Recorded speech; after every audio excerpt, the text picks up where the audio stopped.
today we're going to go over the basics of probability. First, we're going to go over without replacement. Then we're going to go over with replacement. And after that, we're going to explore permutations a little bit. And then finally, we're going to talk about combinations. So first we're going to start without replacement, which means that you take something and you do not put it back, and then you calculate the probability. So let's say we have a bag of marbles, for instance.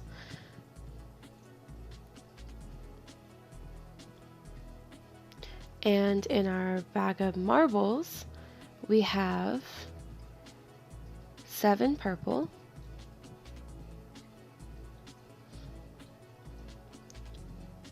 and then we also have 3 green marbles,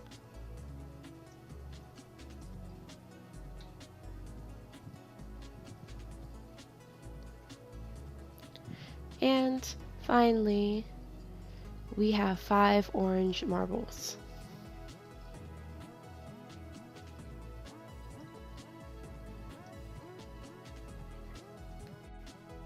So first we're actually going to add up the total amount of marbles that we have, which would be 7 plus 3 plus 5, which gives us 15 total marbles.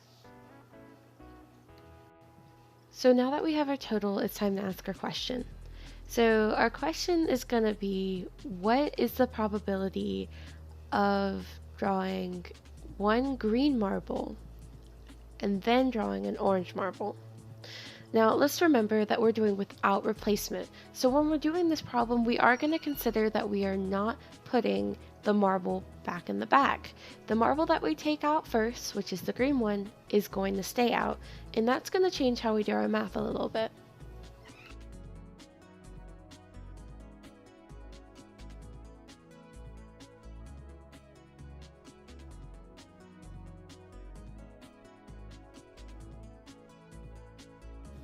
Now that we have the question written, let's go ahead and try to do some math. So first we're going to write how to get the probability of green marble, which is going to be P parentheses G close parentheses. And out of the 15, we have 3 green marbles, which gives us 3 out of 15. Next we're going to do the probability of getting the orange marble. So we're going to write once again P parentheses O for orange close parentheses, and now we're going to have 5 out of 14 to represent the probability of picking orange out of the bag. This is because since we removed a marble, the total goes down by 1, which gives us the 5 orange out of 14 remaining marbles. Now we're going to do the math to find the probability of finding a green and an orange, which will be P parentheses G for green, comma, O for orange, close parentheses, which equals 3 divided by 15 times 5 divided by 14, which are the 2 numbers we got previously. After we do that, we can actually go ahead and simplify one of these, which will give us 1/5 for the 3 over 15 times 5 over the 14. After we do that, you can actually plug this in your calculator or do it on paper, whichever one your teacher allows you to do. But that gives us our final of 5 over 70, which once again can still be reduced because 5 is divisible into 70. And then after we kind of break it down, it'll give us our final answer of 1 out of 14, which is the probability of drawing a green marble and then drawing an orange.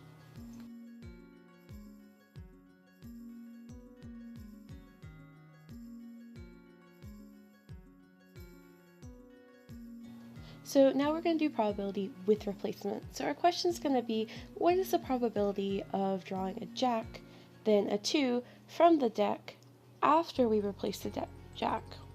Now remember, in the deck of cards there are 52 total cards, and there are going to be 4 jacks in the decks and 4 2s also in the deck. So we're going to write this out like we did the last one. We're going to do P of Jack is 4 over 52, and same thing for P of 2. It's also going to be 4 over 52.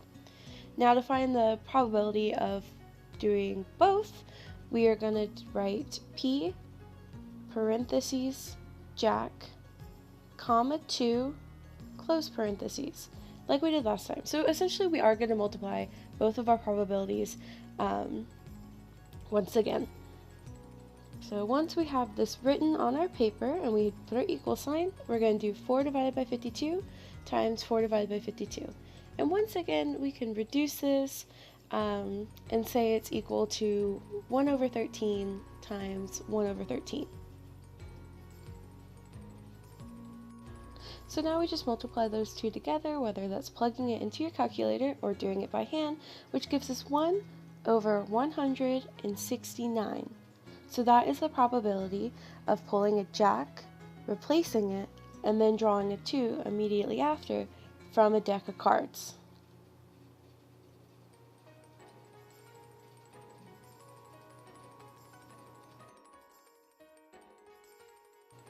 So now let's do our permutations.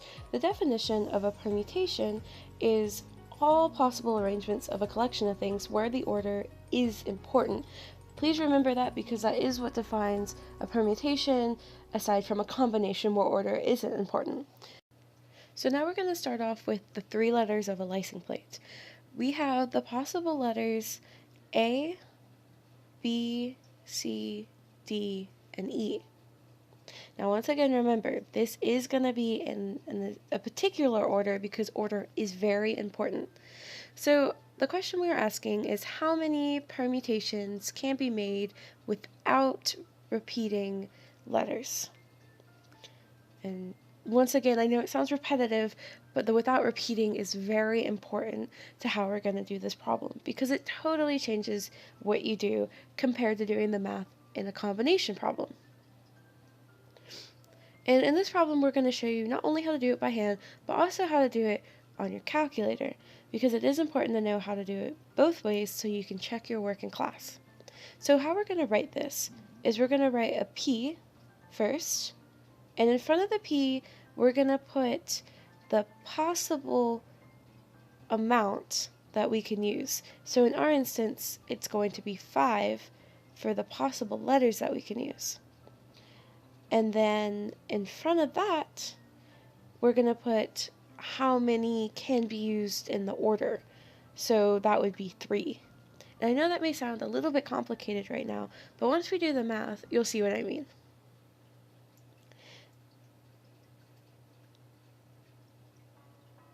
So now we're going to set this equal to 5 factorial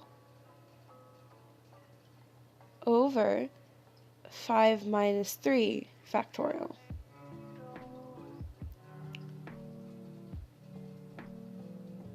And now we're actually going to write these out so you can kind of see what the factorial is.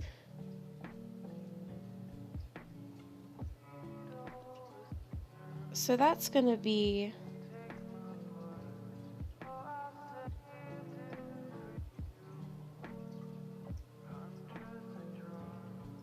it's going to be 5 times 4 times 3 times 2 times 1 on the top. The 4 through 1 is because of our factorial. Now we're going to divide that by 2 times 1 because the factorial is every number that comes after your starting number. So 5 minus 3 is 2. So that would just give us 2 times 1. Now when we're looking at this, we can actually break this fraction down a little bit and simplify it before we even begin multiplying. So because we have 2 times 1 on the bottom, and we also have 2 times 1 on the top, we can actually cross those out.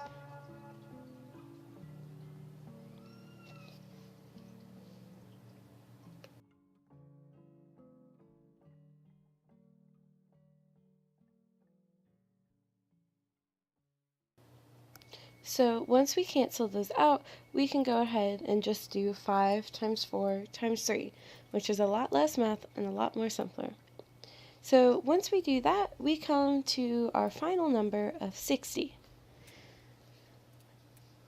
So that would be 60 possible combinations without repeating the letters of A, B, C, D, and E. So now we're going to show you on the calculator.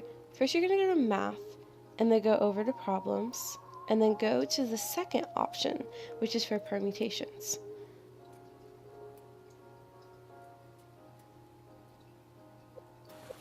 And then we're going to put our first number, which was 5, in front of the P, which once again represented our possible letters, and the second number, which was 3, which represented how many we were going to be using. Then you just hit enter, and it gives you your number of 60.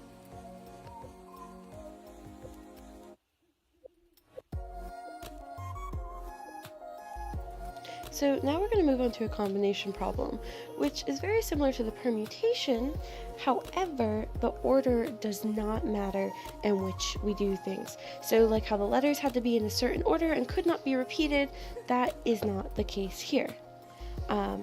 So the question that we are going to be answering is, how many ways can you select a committee of 3 students from 10 students?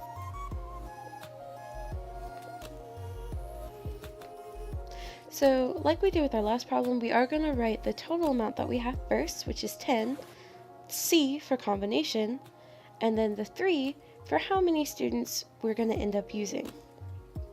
So that's going to be 10 factorial over 10 minus 3 factorial, but then we're going to multiply that by 3 factorial, which is where our major difference lies.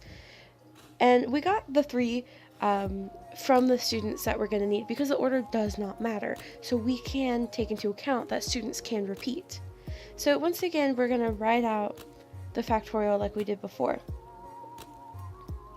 And so we're going to go ahead and cross out what we don't need, and then we're going to rewrite it like we did with our last one. Now all we have to do is multiply 10 times 9 times 8 divided by 3 times 2 times 1, which gives us 720 over 6, which can be reduced down by dividing 6 into 720, which gives us 120 combinations total. So now let's show you on the calculator. We're actually going to go to the same spot we did before in problems, but we're going to go down to 3 for combinations. Then we're going to type in the 10 first, and then we're going to type in the 3 again, which gives us 120, which then proves that we did the problem correctly. We hope this helped you figure out kind of how to do the basics of probability. Thank you!